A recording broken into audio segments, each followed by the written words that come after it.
I'm glad that you're here. This is the third podcast. Thank you. We're live, going. You know what I love about coming and doing podcasts with you? Is it's a Saturday, right? Yeah. And you're like, hey, don't worry about dressing up. Don't shave. Just come in your sweats, come hang. Yeah. Which is so you. It is.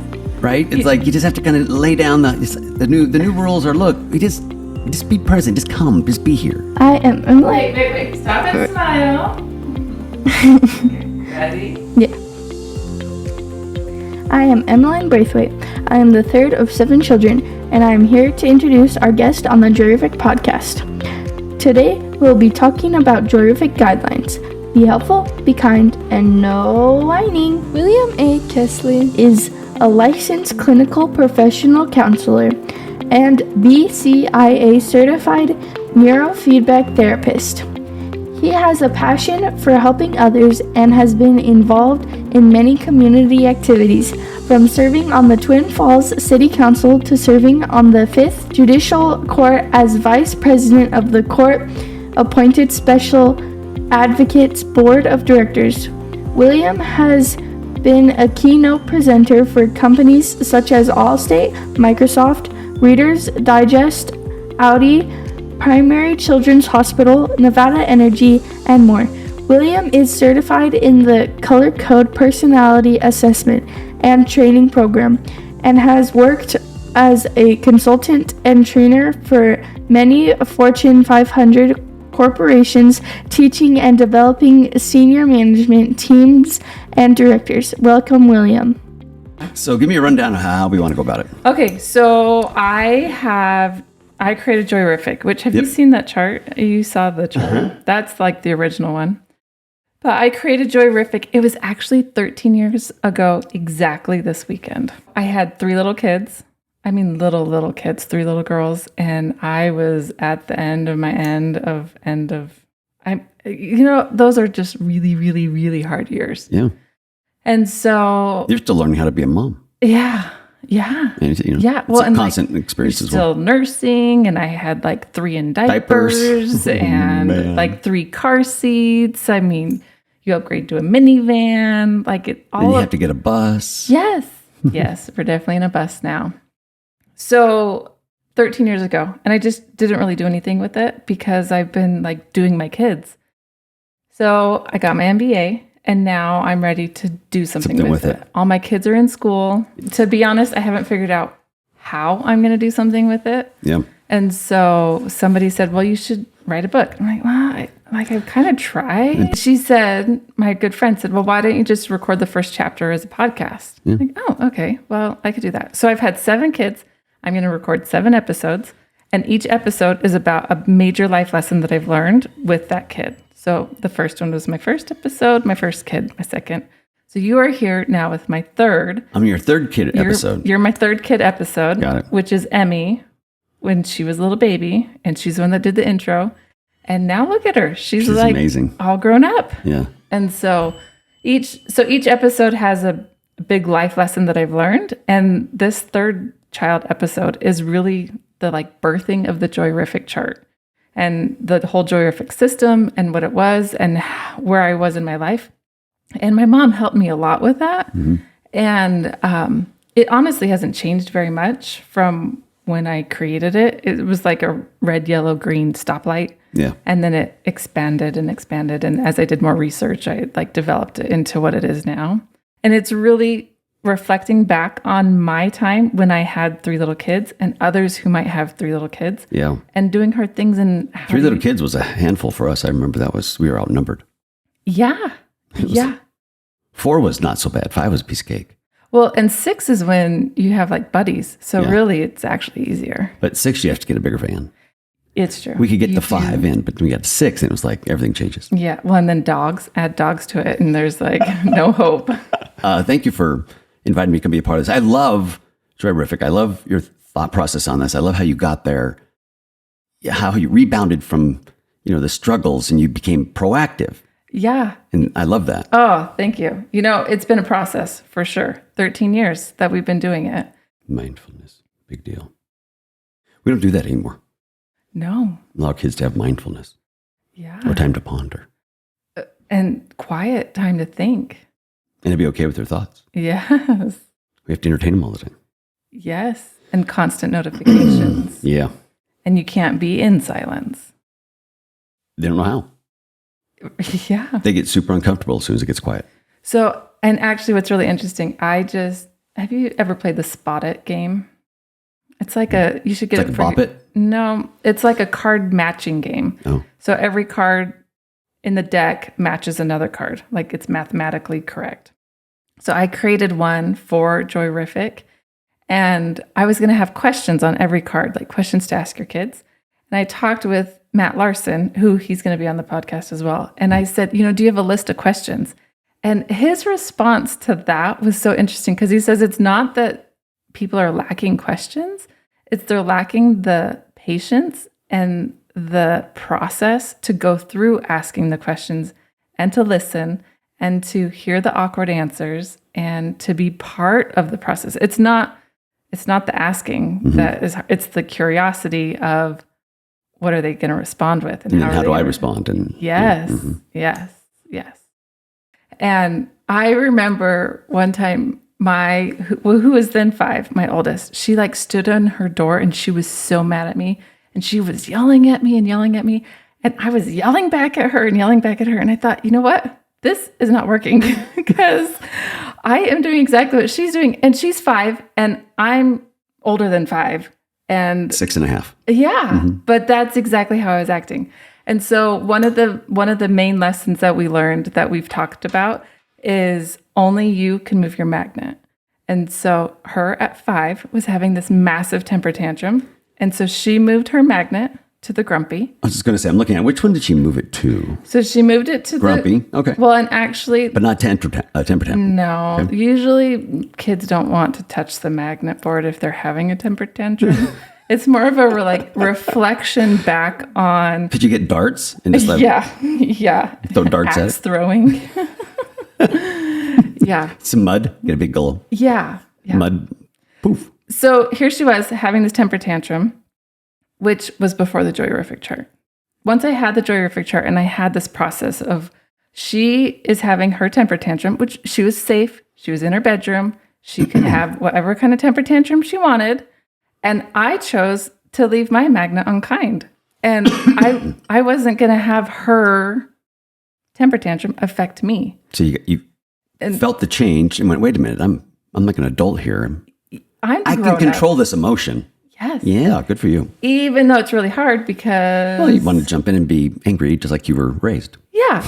Well, and I'm like sleep deprived. I'm nursing a baby. We have 3 in diapers. Like, it's exhausting. I am depleted. Yeah. And... That fuse is short. Yeah. Mm-hmm. Yeah. And look, there's a lot of people that have the same... We all have the same thing. I'm a father of 5. And I understand. At some point, it's... what prepares you to be a parent of 5, 6, 7 kids? I mean, it's impossible without some tools around you, right? To kind of navigate those waters because you have to kind of make them up as you go. Luckily, my wife came from a large family. I came from a small family, so to me, after we got past 2 kids, it was like whoa. Yeah. Well, and now, but it was fun once you got a hold of it. Yeah, it is fun. And our 7. So we have 7. But at any time, I can have like last night, someone came over. We were having brownies or something. I don't know. Someone came over and said, how many kids are here? And I'm like, I don't know. Like, I haven't counted them today. Everyone brought friends and there ended up being like 13 kids under the age of 9. And it was just fun. And they were all doing chaos and fun and swinging from the rafters and like, but anytime a kid comes into my house, they know my rules. And my rules are be helpful, be kind, no whining. And you know what? At the beginning of JOYrific, it was be helpful, be happy. And we changed it on purpose to be kind because you can't force somebody to be happy. Yeah. You can't make that a rule. And really, they're not rules. They're guidelines of our household and our life. Yeah. And so, but you can always be kind. You can't always be helpful. But once you're kind, you can be helpful. And that's why the green kind is in the center.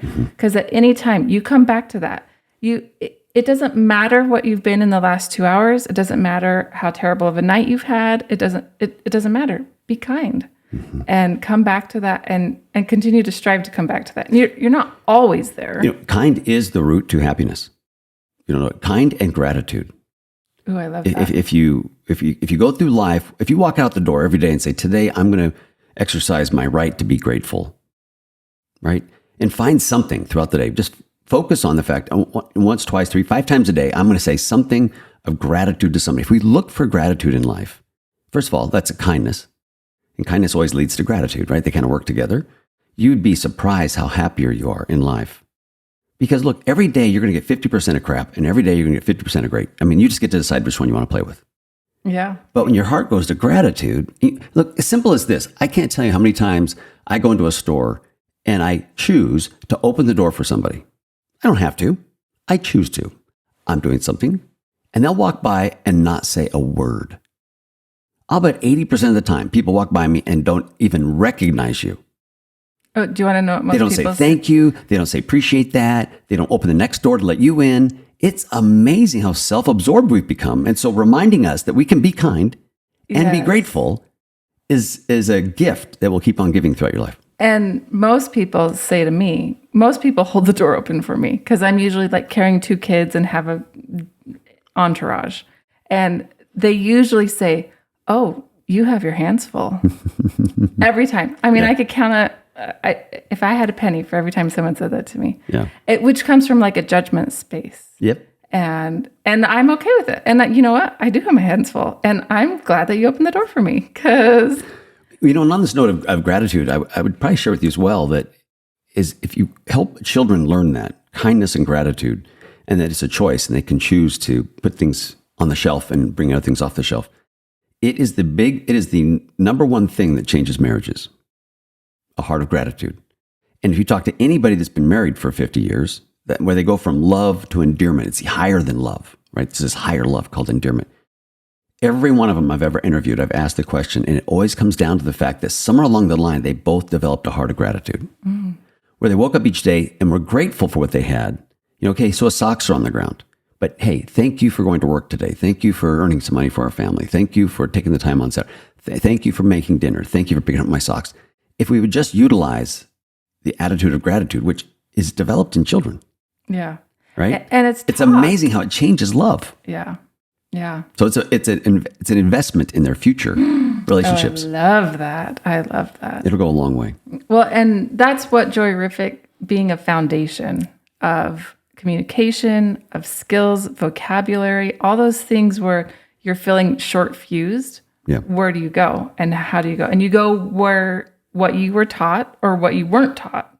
And well, this is more specific. You have a choice to go and decide how you want to go about it. Where most of the time we go through life simply just allowing what the latest instinct is. And a lot of those instincts we developed as children. So if you grew up in a house that was a grumpy house, you grew up to be a grumpy adult. Mm-hmm. Right? We pattern these things. What you're teaching them with this is we have choices of these things. And yet we can still be okay to be upset. We can still throw a tantrum. These are parts of development. Mm-hmm. But that we get to choose what our next step is and how to respond. And one of my favorite parts, which when you show the JOYrific chart to little kids, is the ears. They noticed so quickly some have ears and some do not have ears. And it's funny, I didn't know that. I'm just looking at it right now. And you're right. Adults usually don't notice it. It's the kids that point it out within the first 5 minutes. I love it. And they're aware of that. And they ask questions because, of course, they know what ears are for. And they reflect on that. And we talk about that all the time. Like put on your listening ears. Or you don't have ears. And if you're not listening, like you need to focus inward and figure out where your ears are and what it's telling you. And that's where you use your brain and the thinking part of your brain. And you're in mm-hmm. That's a very small design choice that we made. But there's a reason that we made it like that. And it is really impactful for kids. I love it when things like that are on there. You're like, I hadn't put 2 and 2 together, but I get it. I love it. Yeah. With the sad face, he doesn't have any ears. It would be funny if you put like pointy ears on him. Well, and my Astrid, my fourth, she really wants to put one ear on the sad face because sometimes you're listening, sometimes you're not listening. But I like the idea. It really looks like you forgot to put an ear on them, which kind of is, the point. But and when we're grumpy, we typically have our fingers in our ears. Yes. And the temper tantrum, flipping your lid. That's this new concept. That's where your ears get blown off. Yes, smoke and fire and flames coming from every part of you. I love it. Yes. Okay, now tell us some about your experience, why you're here, what goodness, you've been thinking about this. I asked you a couple weeks ago. Yeah. Well, one of the things I was delighted that you invite me to come. I love being a part of innovation. And as much as life, we have all these amazing things out for us for resources. I'm always at awe when people come up with something even more creative or more insightful, right? The effort it takes. And so this, your followers may not, but I've always had this admiration for your ability to just create things that are visionary. And not many people do that, right? We get caught up in life. Look, you're super busy. You don't have to be doing this. That's not how you work. Right. You're looking for solutions. And if I have a solution, then maybe I can make a bigger solution. And so I thought, hey, I'll be happy to sit down and look at and evaluate and see what you create. Because it's always a thing of awe for me. And this is as well. That's beautiful. And you know what? I would say because I've had 13 years that I've had this, I really have felt like I have failed, that I haven't done anything with it, which is not true. That's how masterpieces are made. And it takes time. And though in those 13 years, I focused on doing it to my little guinea pigs, my own little children. And I have learned, so I've had 7 2-year-olds. You learn a lot. There are times where he'll actually bring me a plate of food. I often neglect myself, right? Which every mother does. Well, yes. And that's also kind of how you're made. Right. You've got time for you. Right. And so and even my kids know it. I mean, it's just beautiful because it does apply to me. And so they'll say, when I've been pregnant for 7 times 9, 63 months. That's a long time. So my kids, especially my oldest, would see how I was. And I would move my magnet on the chart because I get grumpy too. And sometimes I would theatrically get grumpy so that they knew that I was going from one phase to the next phase. Because so often we just jump as adults. We learn to mask it. And we're fine. And then the next instant we're freaking out and temper tantrum. And so I would slowly move my magnet around the chart of, I've asked you guys to clean this up a million times or blah, blah, blah, blah, blah, whatever it was. And my then 9-year-old would come and say, hey, Mom, I think that you're really tired. I'll babysit the kids so that you can go lay down and take a nap. Wow. Well, okay then. Right. I think that I will. Well, you mentioned something just in that last little bit of statement that parents have a tendency to mask a lot. And that's actually confusing for the children, right? We do because that's how we learn to cope. Right. Learn to cope. One of the best things about this is to be okay with it being out on the table, right? I'm unhappy now. I'm working on being happier now. Here's the transition, which I'll do that. Because we all have to learn the process. Because there's a handful of kids that develop and grow up and don't know how to express. They bury everything. Yeah. Right. And we see that in counseling every day. They don't even know how to recognize what they're feeling or they've never had that experience to recognize, be self-aware. And be okay with it. And be okay with that. And realize this is a part of my development and I can grow from that. So we don't even get practiced at recognizing or expressing or making literal decisions on what we might do. We just bury it. Mm-hmm. And so you'll bury all kinds of trauma and things as kids instead of getting it out and let the brain manage it, if you will. Yeah. Right. So my oldest, she'll be 18 this summer and she is in high school. And she's like, Mom, I cannot believe people don't know about the JOYrific Chart. It's just mind blowing that people don't know that only they can move their magnet. And she talks about how other teenagers have this hard time with ownership of their emotions and they'll blame somebody else. And she's like, well, no, only you can move your magnet. It wasn't the ex-boyfriend's fault or it wasn't the friend's fault or it wasn't that. Blame and justifying are dirty motives. just, when you blame or justify, it doesn't matter what it is. Like people say, well, they did this, they ran a... It's still blame and justify are always dirty motives. You don't taking accountability when we blame or justify. Just a thought. I love that. So as they get to own this, that's another skill set they get to pick up, which you can blame it on lots of things, but that's a dirty motive. How about we just own it? I chose today to be upset because you talked rude to me. Like, you can't make me mad at you. I have to choose to be mad at you. But we'll blame it. Well, he was doing this and made me mad. We don't blame or justify. You chose, own it. Now, true, the other person may have done something. We're not discounting that, but you get to choose your response. And so having the ability to visualize that and take it day to day, I think is fantastic. Looking at the chart, though, I wanted to ask this question. Because you talk about physical function, you talk about expectations, you talk about nutrition, sleep patterns. What drove that?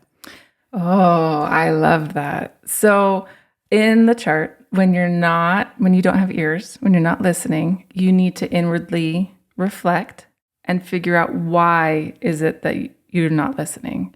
And I would say 99.9% of the time, it could be addressed with one of those caution signs. And there's lots of other things, but the core of it is physical function, sleep patterns, nutrition, expectations, and attention. And sometimes that attention part, like you just need attention, whether it's from your spouse or from your kids or from someone loving. There's times where there's not really a reason for it. Sometimes I'm just grumpy, and that's okay. Yeah. And sometimes I get attention and then I feel better, and helping to work through that. Again, most everybody values being loved. Right? Surprise. Yeah. The gift that keeps on giving. But in the way you present it, though, it's more than just this act of I'm attentive. It's the like, for example, I think and you recognize this, we lost the value of physical activity, right? It creates dopamine in the brain, which is our happy drugs. And when you're dormant, you're not going to feel very happy because you haven't got anything boosting that. Yeah. Right. Or you go to things like, Facebook or something, or your phone to get your dopamine. And that's just addictive to dopamine. That's a different kind. Totally. And it just drops you in a hole, right? And so physical activity is kind of the antidote to sadness. Oh, I love that. And it's hard because when you're sad, you don't really want to do anything, and feel good and you're grumpy. However, if you get in a habit of antidoting those feelings with some physical activity, then your brain learns that when it wants something to be happier, it will help you feel encouraged to move. And so you teach it to help you get there. I love that. I recognize it. And if you'll notice on the chart, colors are important to me, and it's a design choice, but there's also a reason behind all of it. And the physical function and sadness, they're both blue. Grumpy and sleep patterns, they're both red. Nutrition and whining, they're both yellow. Like it usually comes, someone usually starts whining because of those things. Someone usually is very grumpy because of sleep. Someone usually is sad because of physical function. And I will say, when we started JOYrific, it was just physical body and just your body, right? Like if your brother punches you in the face, have a temper tantrum. Like that's totally acceptable. Like that hurts. And that's a response. Yeah, that's the reason that you do things like that, right? There's reasons for it. And then in 2014, we got a type 1 diabetic. And all of a sudden, that changed a lot of things, because physical function, we could graph her emotions connected to her blood glucose. Mm-hmm. And the reason for that, by the way, Jamie, is because the brain, only works on glucose and oxygen. So when you talk about nutrition, if your glucose levels, for whatever, and glucose meaning the sugars and carbohydrates kind of through your body, is those things will dip and dive, so will your mental function. Yeah. And you know this as the diabetic, because it can make it extreme, right? They can go to comas. They can start acting really wacko and et cetera. But most others that don't have that kind of a disease, they don't recognize that nutrition will affect your mood. It will affect your brain's activity. It'll affect your ability to manage things. It affects a lot of stuff. So your glucose levels have to stay stable. Mm-hmm. You need a little dopamine from exercise. See, all these little pieces, you got to get decent sleep so the brain will cycle and can manage more. I call it the tired baby syndrome, right? If you're not sleeping well, even as an adult, you're still a tired baby. Yeah. Right? I think everybody understands what that means. Yeah. Tired babies are grumpy. You can't seem to make them happy. You can't. Yeah. Yeah. That's because the brain is like overwhelmed. It has no more room Yes. to function. Oh, and I love having actual tired babies and then a 3 or 4-year-old and being able to say, well, and they're screaming. The tired baby is screaming. And the 4-year-old wants to like fix it or do something. Stop the screaming. Like it's not right. And so we go over to the caution sign and we say, why is this tired baby screaming? And, are they hungry? No, we just fed them. We just burped them. Oh, do they need a diaper change? No. Okay, their physical body's okay. Oh, are they tired? Yeah. And if they're not tired, do they just need mom's attention? And seeing it with a little baby, visualize the it. 4-year-old can Start say, the process. Oh, I see now. And then can start being okay with. Genius. I know, isn't it? And, I didn't create it. Like this is all, there's simple truths to all of it. I just kind of gathered it. Right. Well, the truths are out there. But again, how do you present that to a 2-year-old? How do you present that to a 4-year-old? How do you present it to a 16-year-old? How do you make it a pattern of life?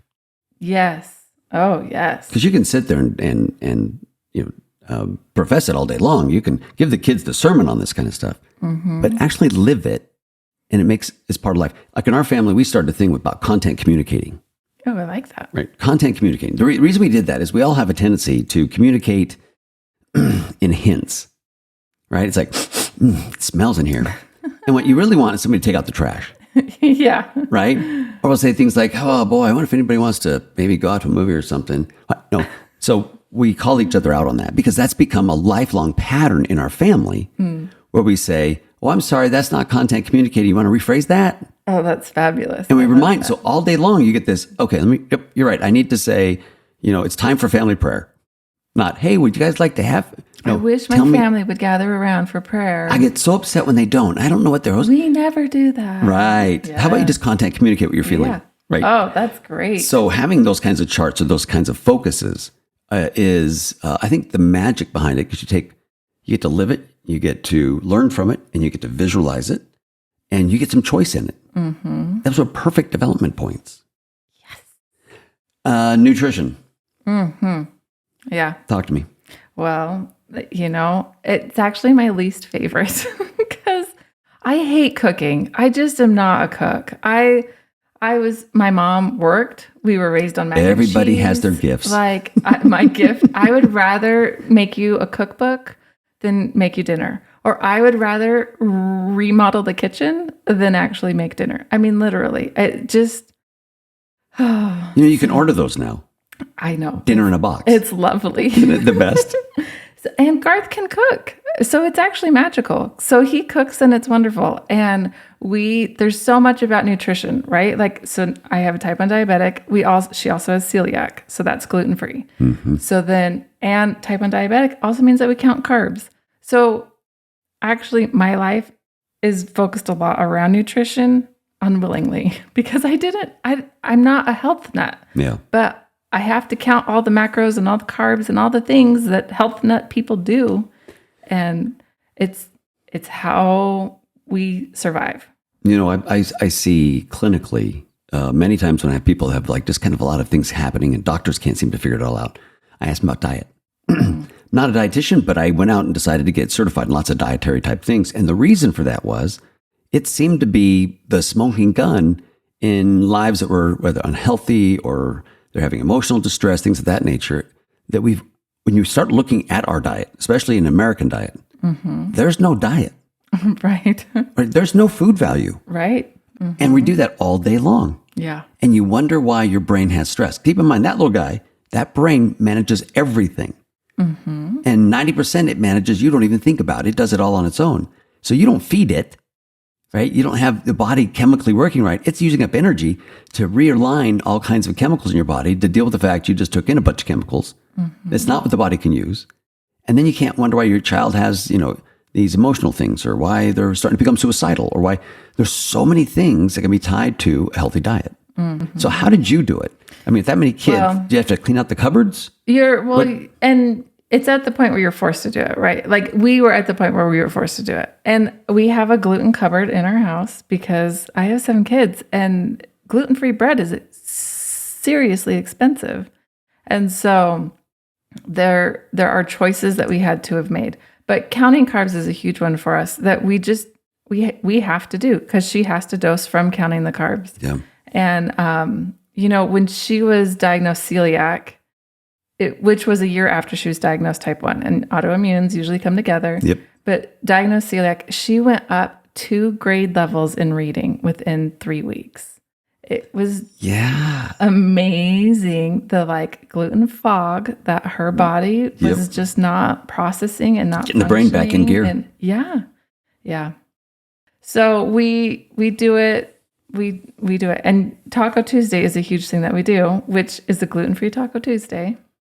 Most people don't know how to feed a crowd of 50. So this is, I don't know if your followers even know this about you, but as those who have grown up around Jamie, you do, for example, Taco Tuesday. It comes off your mouth like, oh, Taco Tuesday. They don't realize you actually have a taco day in your yard. Right. At your house. Well, and anybody in the neighborhood is welcome to come over for Taco Tuesday. It's not like just I invite a couple friends over. Yeah. It's like everybody is welcome for tacos at Jamie's house. It's true. I mean, we have a sign on the door. It's an open sign, essentially, that people know to walk in because we're all in the kitchen. And so people just come in. And a lot of times we have a ramp because we have those in a wheelchair that come up. And that's just how it is. The beautiful thing about Taco Tuesday. So I created this taco game, which is talk about it, right? Let's talk about your feelings. And that's awesome. So this QT time that we do, this quality taco time now, right? Which kind of developed over this Taco Tuesday, which we've almost done 2 years that we've been having Taco Tuesday, which I've been afraid to come over because I think I'm going to get addicted to tacos on Tuesday. Well, people are. It's okay. You can be, there's worse addictions out there. So, and I will say, this is not regular tacos. These are like birria tacos and brisket tacos, and Garth knows all the fancy words. I just invite people. He makes all the really good food. So they're like legit street tacos that are so good. He lived in Mexico. That helps. Yeah. Mm-hmm. Oh, and then now his new thing, because he was getting bored with fancy tacos. Now it's fancy tacos and fancy salsas to go with the tacos. Like mango salsa. Every week to go on the chicken. He has all of these tomatillo, fancy tacos. Let's just face it. If you're having a bad day, eat a taco. Yeah. Surrounded by people that you love. Right. Seriously. I mean, it's like, I have a daughter, my youngest daughter, she goes around all the time. Everything's about tacos. Right? Like when she was, all the other brothers and sisters were married, but she wasn't. We had a family photo and they were all kissing their spouses and she kissed a taco. That's awesome. Because everything was about tacos. Yeah. Anyways, I changed with them. Well, the great thing about Taco Tuesday now is, so we've sent it out in our Christmas cards. I mean, other than having a sign in the yard that says come over for tacos, we've done everything that you could possibly do to get people to come for tacos. And now our kids invite people for tacos. So it's getting to the point where it's a lot. Taco Tuesday gets to be a lot. And we were like, okay, school started. We're just going to do it maybe once a month.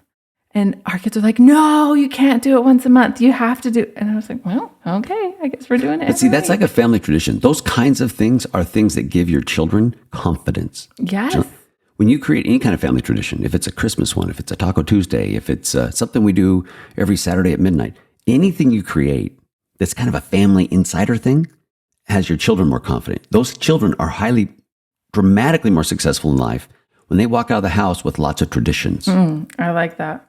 And as we're preparing Taco Tuesday, so it really gets live, the action peaks from 6 to 8 is when it's really the kitchen's full of people eating tacos.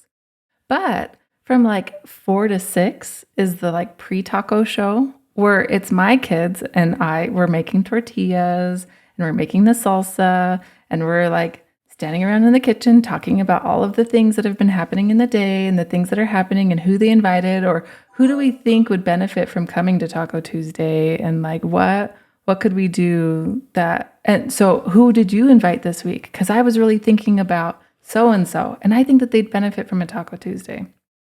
Not always do they come. That's because they don't believe you. Well, you haven't come yet. Well, I know, and you gave me an invitation 2 years ago. I know. And the other day I was like, honey, I wonder if we had to go over to their taco. And I thought, no, They're busy with other people. I don't want to eat their food. Oh, Garth would be Isn't so that offended. funny how Yeah. So we look at it and go, it's okay. We'll go up the street to Taco Bell. because they won't be sponsoring your podcast, but you know what if I mean? I'm in charge of tacos, it's from Taco Bell. So how do you handle that? I mean, I know that people don't understand when people are just being great, being neighborly. How they feel like, oh no, I can't. I don't want to impose. Right. I don't want to. Well, I have learned. So, and I am sincere. Like that's who I am. I talk to anybody. Like there's no special Jamie. Like everybody gets the same Jamie. And this is who I am. And you all know how I feel. And this is me. And it takes at least 5 invitations, sincere one-on-one invitations before someone will come and try it out. Well, this is only the 3rd time I've been invited. That's the problem. By the end of the podcast, we're going to have 5 invitations in. No, it's true though. Yeah. It really is. And my kids have recognized it too. And they're like, I invited so-and-so. They won't come. I'm like, well, keep trying. Keep inviting. You're also seeing the power in your children of what happens when you do things with gratitude. Yes. Right? We're doing this to be kind. When you get out of yourself and serve others, it's like that's the magic. I had a lady on our podcast, I have a radio show I do on Saturdays, and she called in and said, I'm just so lonely and I don't know how to get out of being lonely. And, now I'm so sad. Now I'm feeling kind of suicidal. And she talk about this tunnel she's going down in.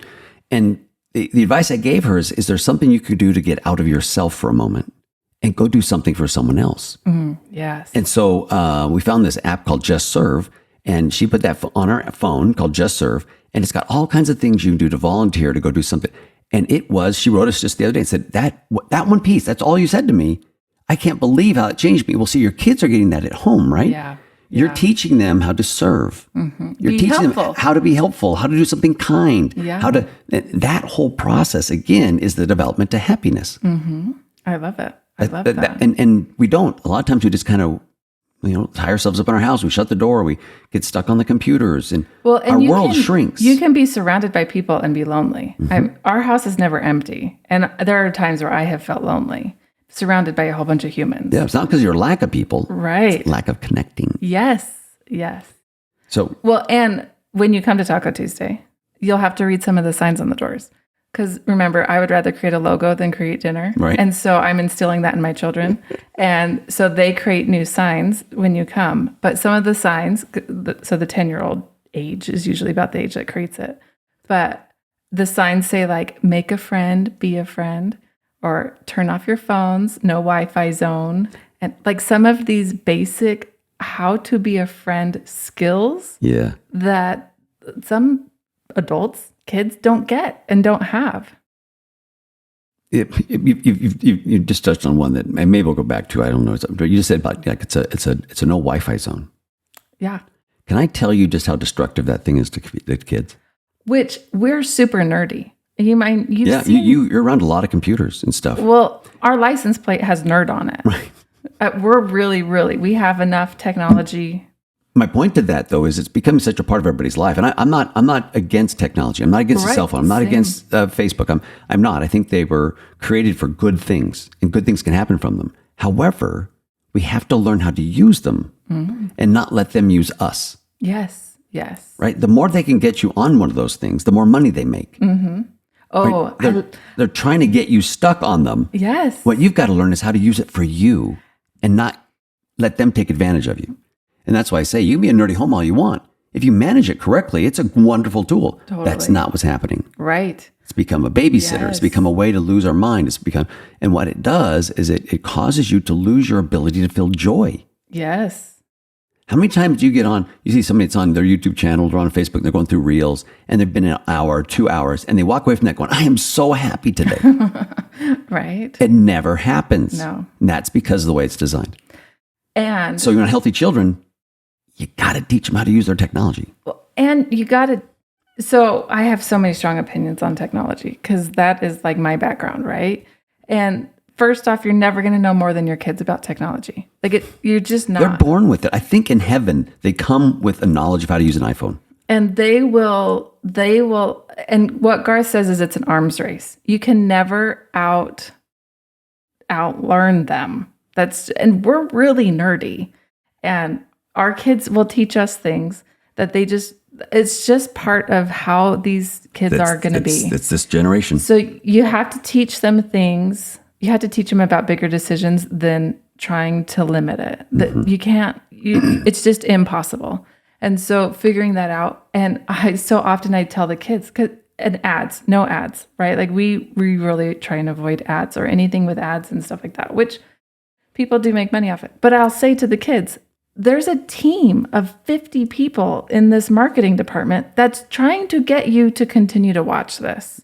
So it's not that they are just smarter than you, but they are manipulating you. But you brought the point that it's not one of the things we see when parents get the idea of what's happening. If you, as a parent, understood what they did in that phone, right? If you want to do a little research on that, there's a bunch out there.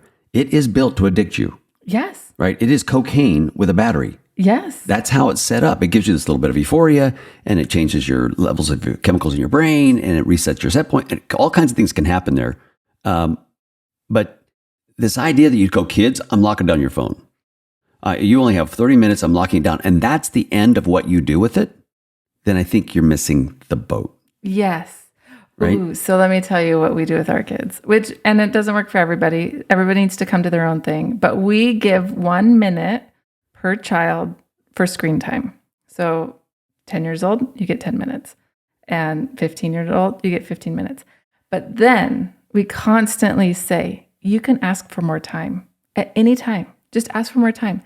But we need to have a conversation. Like you need to say, hi, Mom, can I have more time? Or how was your day, Mom? Not hide in my bedroom and shut the door and get over-enthralled in it. Yes. We're about, again, development. Yes. With the tool. Yes. Right. And so we work on that. And we talk a lot about that is a skill, asking for something and getting it. And why are you asking for it? If you are endlessly asking for Instagram, maybe do you have homework? Mm-hmm. Or are you at Taco Tuesday? Should you look up from your phone and say hi to somebody who's just sitting across the table? Is Instagram got you by the... Yes. Right? Is it tagged you in now? Yes. And now you're feeling that urge like you got to do it, just like like a drug? Yes. Have you gone outside and seen some sunshine? Right. All of those things that... Which is really the basis of JOYrific. Yes. Right? Yes. And that's it's a huge piece. I'll tell you right now, we see all kinds of people have troubles in marriage, jobs, you name it, because they haven't managed technology. Mm-hmm. We've got moms who are putting, laptops in front of kids that are 1, 2, 3, 4 years old to babysit them. Right. Because they'll sit and watch movies, but you're not developing the child's brain. Right.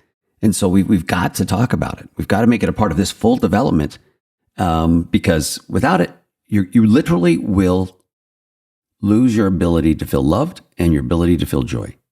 If you get too stuck, once technology gets a hold of you, if you're getting up on Facebook and your whole day's mood is dependent on how many likes you get, oh yeah, then we've broken the whole idea of what it could be used for. And now you're in a different place. And you got to learn how to turn that off. Got to learn how to dialogue it. Got to learn how to be honest with your feelings, what's happening, and just not hide behind it. And if you're addicted, there's things that you can do. Right. And work with somebody, talk with somebody, figure it out. Because it's a true thing. I got asked this the other day from my mom. She says, how do I know when my kid's addicted to it? And I said, here's how. Take it away from them. And watch the storm. Yeah. Right? Yeah. And this lady said, I tried it. I said, well, you can talk to them. I say, by the way, today we're worried about addiction and how it can get a hold of you and it's not healthy. So we're going to take your phone for a week. So I have a thing. This is like shocking to a kid. Did you ask the mom to take away her phone too? Oh yeah, that has to come with it. Uh-huh. And you'll find half the moms won't do it. Oh yeah. Because, well, I'm a mom. I need it. Oh, I know, blame and justify. No, we all have to learn how. The theme in our home is when you walk in the house at 6:00, all the phones go in a basket. Oh, I love it. That's the charging basket. And then we go to life. Mm-hmm. We do things, we talk, we hang out, we do homework, whatever the case may be. And when you get ready to leave, you pick up your phone. So you don't wake up and just look at the first thing people do when they wake up is pull up their phone. Mm-hmm. Who's beat me, who needs me, who wants me. That's not healthy. Right. Right. It's not good. And then when you have, which I want to go to this next, I want to ask you about ponderance, by the way, before we get done. Yes. But it leads us into that point, which is where all of a sudden I have a free moment in my life. And what do? I pick up my phone. If you're sitting there and for no reason whatsoever, you pick your phone up and look at it just to see if anybody binged you, you'll know you're getting in trouble. Well, watch your kids. How many times they look at it and don't do anything? They just take a peek at it. Yeah. Right? Well, and you can look in the stats and you can see how many times you picked it up. And you can see how many hours you spent. You can see the first app that you opened, right? Like any chance it's your scriptures? Yeah, I had a kid that I was doing some counseling with, obviously at this point. 18 hours of screen time. Ooh, wow. Over 1,800 pickups. Oh, my word. Figure that out. It is like literally this all day long. Yeah. And it's like, what in the heavens is wrong here? Yeah. This is their life. Yeah. And so they withdraw behind the screen. But one of the things you do in JOYrific, though, is you address ponderance time, as I call it, right? Quiet time. It's amazing what happens when you turn all the noise off and let a kid just sit there for a moment. Because what happens is we feel like we have to fill them all the time.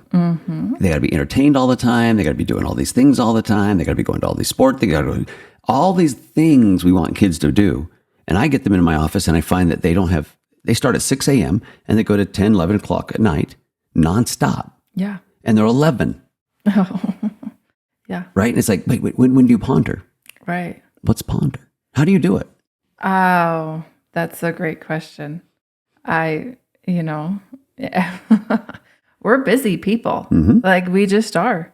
And a huge thing that we do is QT time every day. And some people call it mind, body, soul time.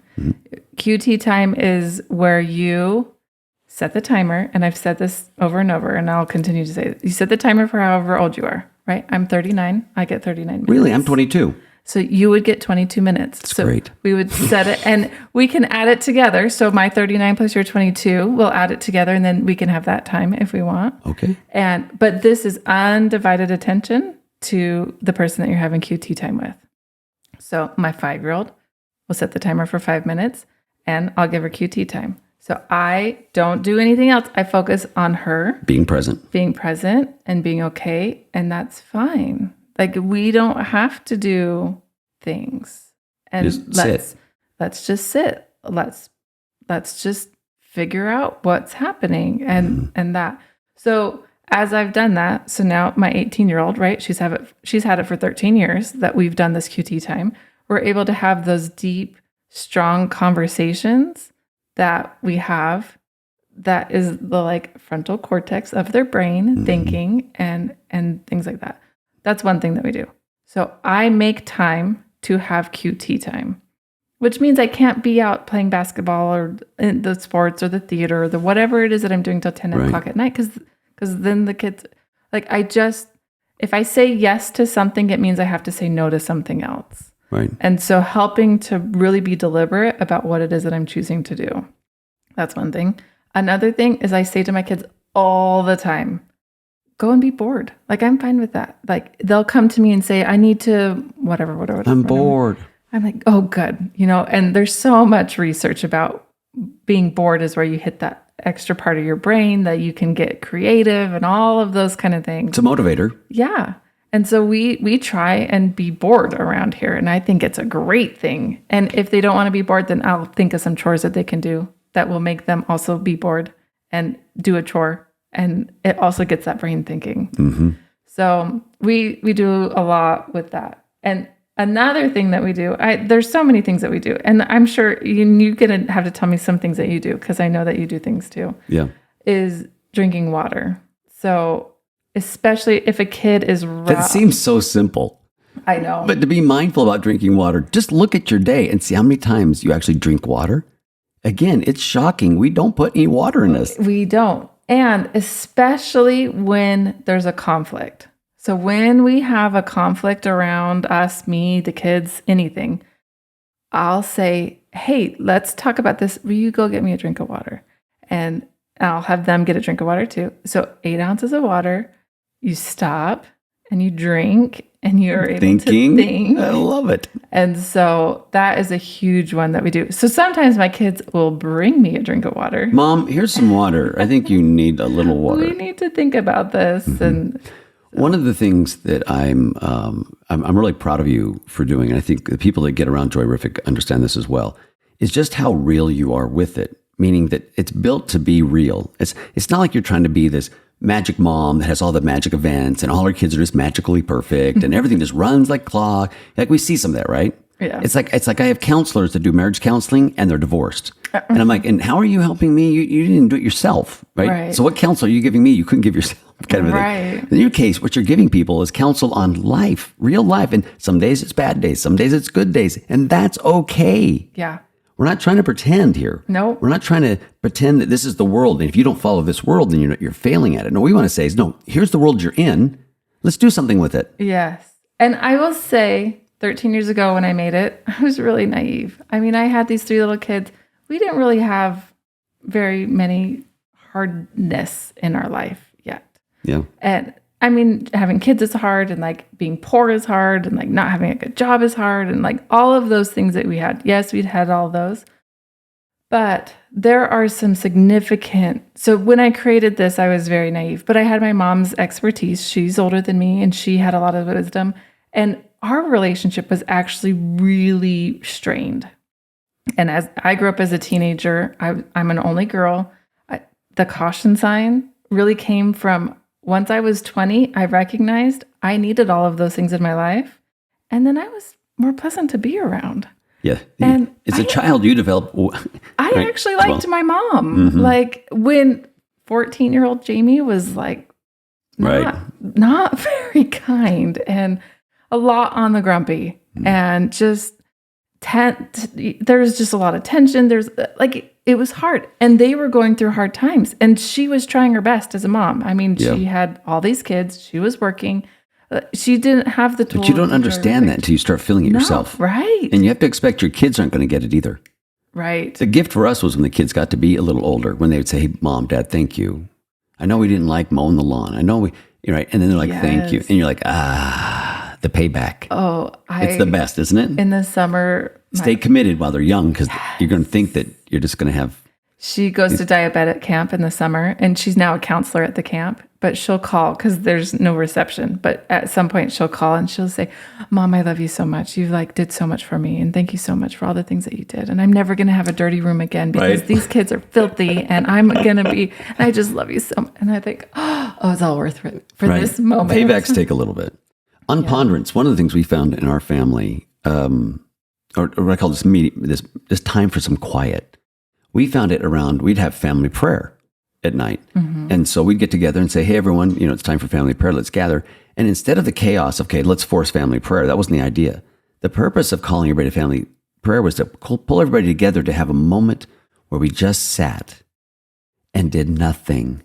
Just allow ourselves a moment. And that would be the thing. We go, let's just give it a moment. Let's get our minds in the right place. It was kind of our thinking. That's how we kind of presented it. I love it. Right? How do we get our minds in the right place to be praying? And let's just be calm. So my dad did not grow up in a religious household at all. And so when he married my mom and they decided to have a religious household, we did family prayer every night. And then I'm a real fan, by the way. I'm a huge fan. It's a good time just to gather the family. If you're going to do something, whatever that purpose is, gather at the day. So after family prayer, we do a family hug and a family, like everyone puts their arm in, sure love ya. Mm-hmm. Like we just do this thing. And it wouldn't matter if we had friends over. It wouldn't matter if we were on the go. Like it's a tradition. The friends would come and we'd have the friends that never prayed mm-hmm. would come and kneel down and do this family prayer with us. And that's just how it was. And my dad set that example of this isn't weird. Like this is just what we do. And that physical touch of the family coming together and that like bondingness. And then you just kind of hang out mm-hmm. after it's done and be there. That's what we found interesting. Over a little bit of time of this, all of a sudden we'd be done and nobody left. Yeah. It was just us time to kind of sit and they'd be giggling and laughing and telling stories.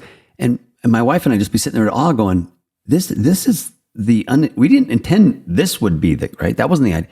But now look at this. Why do we want to stop this? And so even now we find the kids will come home. They're married now, have their own kids. And they all come home to womb a little bit, right? They come home to, let's Neil's family. Let's have our little gather in that was a place of love and tenderness. And yeah, there were kids that said, I don't want to today, or that's life. We get that. Mm-hmm. The idea was they're still invited to come, and it's something we do as a family. It's a tradition they take with them, right? Again, gives them more confidence who they are because they stand for something. Yeah. They are something. They're a part of something. Right. And it's a choice they made to be a part of something, not just being blown by the wind in the latest thing, which was where we lose that kind of confidence in each other. But it was that time when I began to notice that kids were having a difficult time with just silence. And if you think about it, if I was, even like we're talking now, if we just went dead silence and just let it sit for 30 seconds, people start getting really uncomfortable. Yeah, you know. If the pause is too long, they're like, It's so true. And as I just talked about this earlier, but as I talk with my kids, my brain moves very quickly. And it's just part of who I am, and it's why I do the things that I do. But in order to sit and listen to my kids, some of their brains don't move as fast as mine. My husband doesn't move as fast as mine. Nobody's does. Well, my mom. Have you met my mom? I have. Hers faster than yours? Well, she's gone through cancer, so it did slow down a little bit. Yours is amazing. What I do in order to actively listen, I count in my head. And my goal is to count to 90. And which is a minute and a half. It's a really long time. For me to not say anything, 90 seconds. Well, because you can say 5 minutes of things in 90 seconds. So to listen to my kids or to listen to somebody, that's what I've chosen to do. So I'll sit and count and listen. Wow. I'm going to make a note of that one. It's a good one. Count to 90. It's hard. So here's another question I'm going to have for you. What advice would you give to parents who are trying to have difficult conversations with their kids and they don't know how to have those? Yeah. There's no trick. Be present. It's amazing how it'll do itself. Because some people are good with talking. Some are really good with ideas. And what happens in those is that the kid will come to talk to them and they'll do all the talking. The parent will. The parent will. They didn't count to 90. They didn't count to 90. That's right. And so they just start going. And before they're done, the kid walks out and goes, hey, good talk. I didn't say anything. Good talk. In our own family, we found that we had to be good at being open to any conversation. So we would even start some awkward conversations. Just throw it out while we're driving down the road, some night during dinner, whatever the case may be. And you just kind of throw these things out there where it wasn't something they had to be afraid to come talk to us about, something that was odd to them as a kid. Because a lot of things kids think, oh, my parents would never understand. And we're like we've never been kids. We've never been a kid, right? Yeah. And so we had to start with the foundation, which was everything's open. We talk about anything and everything. And then before long, it was about age 16, we would watch, the kids would start showing up at the end of our bed, right? They come walking in, hey, Dad, Mom, I got a question for you. And that's when the first one did it, we thought, oh, what did we do? We hadn't really figured that out, but it worked, right? And we found that they were comfortable having conversations with us. So therefore, they knew they could come have those conversations. When a kid comes to you and says, we need to talk about something, so I did this at school and I'm drinking alcohol, and you go, you're what? You're doing what? What you've just said to them is, don't talk to me about that again. Right? Instead of saying, oh, thanks for bringing that up. Share with me what's going on. And having that more neutral thing. And so for us, we found, we had one child that came in one time and had a letter she had written, because she wanted to make sure she had all her notes for the conversation with Mom and Dad, right? Mm-hmm. And it was one of those kind of things you'd like to have just gone off on, and you'd like to have just gone, what? And my wife, she was so good. And we just kind of looked at each other and said, okay, that's interesting. Tell us more about it. Because we had to be welcoming the conversation. And that's what we do as parents. We actually shut down the conversation by condemning conversation. And we don't want to do that. You're going to need that open conversation when they get to be about 16. And they're really going to need Mom and Dad. Because nobody's going to give them the honesty like Mom and Dad. But they got to know that. And they will have tested it throughout their childhood. And they either believe you or they don't. But so many times we close down conversation. If they bring something up, say, we don't talk about that. Yes, we do. Yeah. Everything is on the table. And we talk. That's what we do. If the kid's going to talk about it, and if the parents aren't going to let them talk to them about it, they're going to find someone to talk to about it. Or they'll hold it inside until they blow up. And that's what we see today. There's no place to get it out. You know, with PTSD, it's interesting. You have a highly emotional event happen in your life. So much so that the brain at that particular time can't manage all of that. So you know what it does? it takes it and puts it in a little packet and stores it in a spot in your brain. Just sits there in a little spot in your brain. And then as your, as your brain goes through and it's thinking, because it patterns all over trying to find its memories, if it crosses that pattern, all of a sudden, poof, everything blows up. It's because it was too much. And one of the things we do with dealing with that kind of a thing is we get them to start visualizing some of those conversations and having the conversation and dialoguing what they're feeling. And tell me about what happened. And what it does, it allows that memory to get split up over the brain. So now the brain is managing that and not just that little spot of overwhelmingness.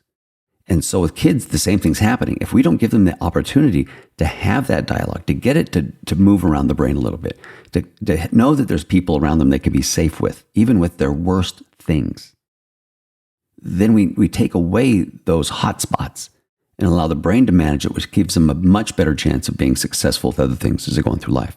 So again, it's a developmental thing. They need it. And kids that are 4 years old will talk differently than kids that are 15 years old. But even our 4-year-old came just one time and said, I heard this word and blurted it out, right? And the first thing you want to do is go, hey, we don't talk like that. It's like, wow, that's an interesting word. Where'd you find that one?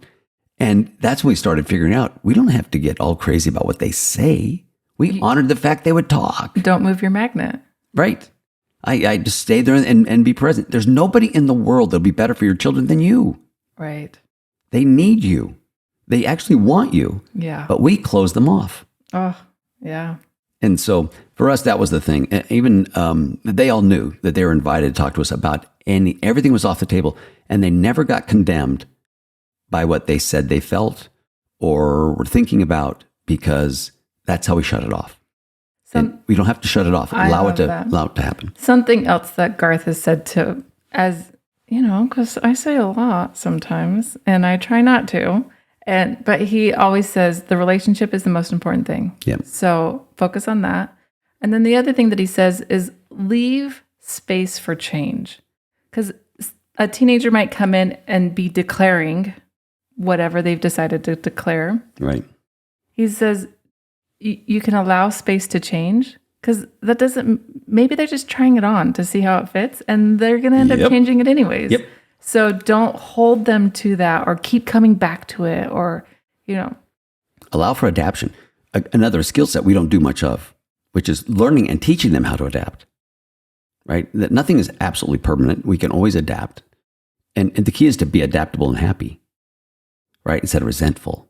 Yes. Things will go my way. I'm just so angry and always have to change for you.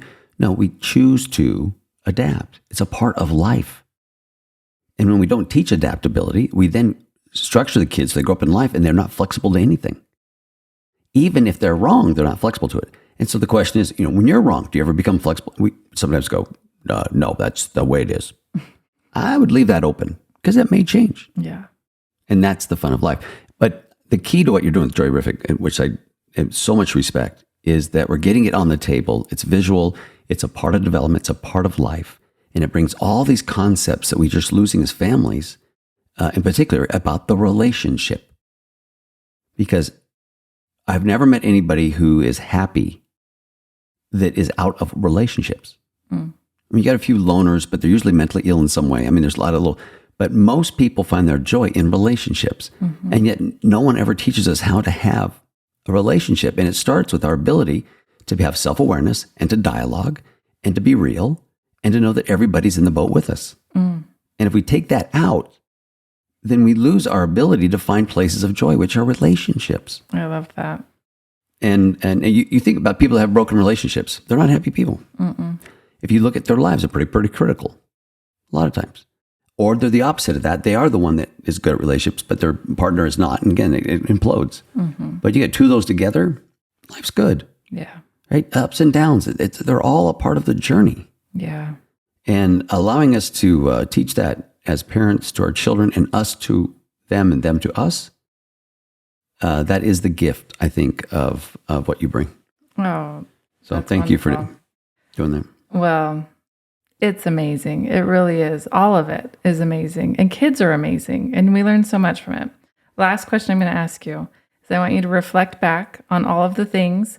I mean, I've been reflecting back on when I had 3 little kids and how it's gotten to me to this point. Mm-hmm. I want you to reflect back on something that you've learned or done or been thinking about. As a parent, things I've learned over time. Anything. I think the biggest thing for me is one, when I was younger, I had no idea that I could be who I am today.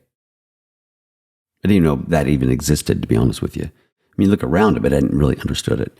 Experience is an amazing thing if you'll let it be a teacher. Experience usually calms you. It settles you. It allows you to be okay with being flexible. It allows for things. It's kind of when that first kid is born and the binky falls on the ground and you sterilize it for 4 months, right? Because you're afraid to boil it and, and then the fifth kid comes along and you're like, you lick it off, wipe it off on your shoe and give it back to him. It's right? It's that same learning experience. And so the things I would reflect upon is that the effort you put forth in your relationships, particularly with a spouse, a loved one, or your children, that effort will matter. And I only know that because I mentioned earlier I'd had cancer. I got to have some very tender experiences. I got to taste what death was like. I got to taste some things that you can never imagine in your mind until they happen to you. But when that happened, the one thing I took away on that night when I was in the ER trying to die and was coming in and out of this and knowing at any moment now it was over, was that I thought about absolutely nothing. Nothing mattered except the relationship I had with my children and the relationship I had with my spouse. Nothing. So we put a lot of energy into careers and houses and this and that and awards and things. And then we neglect the people that will matter when it's end. And so I would just say that I've learned through my experiences, and I've learned through some very difficult experiences, that my energy is best spent in the effort I put forth to my children and my spouse. And when I say it that way, it's not because it's about being perfect. It's not about the fact you're this glorious. That's not what I got from it. What I got from it is that the effort, if you can look yourself in the heart and say, I'm doing my best with what I have to work with, you're doing great. If you look in your heart and go, I'm a schluck, I'd rather, play foosball and Call of Duty than talk to my wife. Yeah, I would highly, highly encourage you to know that you're going to someday regret that. And that the efforts you put forth will pay dividends way beyond this life. And then through the journey, be grateful. It could be a lot worse. Right. And it might get worse. It might. And if it does, that just means more opportunity to learn. Yeah. So it's still a positive thing. But those are things I had to learn along the way. So yeah, and it's going to be okay. I mean, and you're probably doing better than you think you are. Yeah, we kick ourselves in the head all the time. And again, that very tender experience, with me that night, it had a God event along with it, right? I learned that there really is a heaven. I learned that there really was a God. I learned that he cared about me. Because when you're at that moment you're about to die, you have really nothing to hide. I mean, it's over. And it's a weird thing when you finally click that switch and don't get another 5 minutes. It's like, game's up, get off the ride, right? And you're like, oh, this is really happening to me right now. And what I learned was that we are really hard on ourselves, but God is not. And it's hard to explain that. He was more sharing of gratefulness, of taking on the challenge of having cancer, taking on a family. It reminded me of all the things I had done. Never once did I hit the feeling that it's like, oh, but by the way, you did this wrong and that wrong. Remember that time that you did that thing? Right. That is not who I learned was there. And so for me, my relationship with deity and my feelings of this life changed dramatically because I then had to start letting things go too. I was carrying burdens. I was carrying, griefs. I was carrying this load of I wasn't good enough and I needed all that. And I was able to let that all go because I knew I stood with God. Yeah. And I knew this would all work itself out. This journey is for growth. It's not for failure. Yeah. And so I don't see failure anymore. I see everything is, like you said, things may get bad tomorrow. Okay. To me, that's just another opportunity for growth. Yeah. That's not a thing to be afraid of anymore. Yeah. I don't fear anything like that anymore. I look forward to it because it's just another chance to learn something new. Yeah. And that's fun. And being ready for that. Sometimes when it's easy, I'm thinking, okay, where's the next corner that I'm going to go around? Because It always comes. something's coming. Yep. And there's times where I need the support. There's times when I can support others, and working. That's the beauty of through a that. relationship, though. Yeah. Is to know that and be able to lift when you lift and to be lifted and be allowed to be lifted. Oh yeah, which is hard. Hard. But you can learn. It was an interesting step when I, again, going through cancer, when this kid showed up at my door, a neighbor and his dad, and said, hey, just want to give you a heads up, we're going to be mowing your lawn. And I was like, oh, no, we're good. I can mow the lawn. And he's like, stop. My son and I need this. And I never thought of it that way, right? That he was trying to teach his son something, and he needed this experience for them as well. And I was being so selfish to think that, no, I could do it all myself. And so it's that one little event. Isn't that weird how that changes you? Like, okay, no, I'm okay with people because I've done the same thing. I've learned a lot from, right, helping other people. Yeah. And sometimes it's always okay to let them help you. Graciously. Yes. And you can say thank you. What? Gratitude. The key to happiness. I appreciate you coming. I could do this for days. I know. You're fun to talk to. Oh my word, you're fun to talk to. Jabber, jabber, jabber. I know. Cue the exit music is what. We'll do it again. Okay, Right. that'll be perfect. And if I said, I'd love to have you on our podcast. I'd love to. It's called Let's Chat with Will and Tony. And I'd like to dig on this in a whole nother. I got whole kinds of things I want to. We could go on for days. Right. That's really how I feel. I love it. I appreciate you coming. My pleasure. You're going to come to Taco Tuesday. Okay. This Tuesday. Yeah, what time? Do you eat? The reason I say, because I think if I make a commitment to you and I don't fulfill this, I know. you will hunt me down. I'll text you on Wednesday pictures of our tacos from Tuesday. What time do you do it on Tuesday? 6 to 8. Okay, because I can do it from 6 to 7. Because at 7 o'clock, I have a bunch of so we young kinda men I have- hang out with. Crowds come in, crowds come out. The teenagers all leave to go to their youth activities. Yep, that's the little kids. We have an arcade in our basement. Did you know that? No. No Wi-Fi. Just a good old generic arcade. Love Kids play on it, have fun, build that relationship, Yeah, talk. communicate, and eat tacos. Okay, I'll see you at 6. Okay. Tuesday. How many And- tacos do I get? As many as you want. It's kind of like the loaves and the fishes. Okay. We have. Just keep coming. They do. Okay, can I bring anything? Well, if you want to bring something, you can always bring chips. Okay. Can I bring like pecani sauce? No. Is that in a jar? Mm-hmm. You can, but then you'll just take it home because that's usually what happens with people that bring that. Because we have really, really good salsas. So if you want to make a salsa, you can. But you can always bring fruit, fresh fruit. That always goes. Okay. So You're on. But first time you can just come and see what it's like. You don't have to bring anything the first time. The second time? Second time, third time, you'll start getting the hang of what people eat, what people don't eat. So for the people on the podcast, can they all come? Of course. I Anybody can see can it now. come. 500,000 people showing up at your door for tacos. We'll get a taco truck is really what it is. We have a cul-de-sac. We can just do it. I just think you ought to start the restaurant, Jamie's Tacos. Well, of course. There's so many things that you built from that. I mean, there's a whole I sermon based on Taco Tuesday. I know there is, Yeah. and in the origin of Taco Tuesday, I don't think we've even talked about. Like, there's just so many things. Really, we could go on for days. For another podcast. Yes, I appreciate you coming. Thanks, We're going to Jamie. do it again, and I'm going to hit the end button. Otherwise, we'll go on for days. Good to see you. Thank you so Bye. much.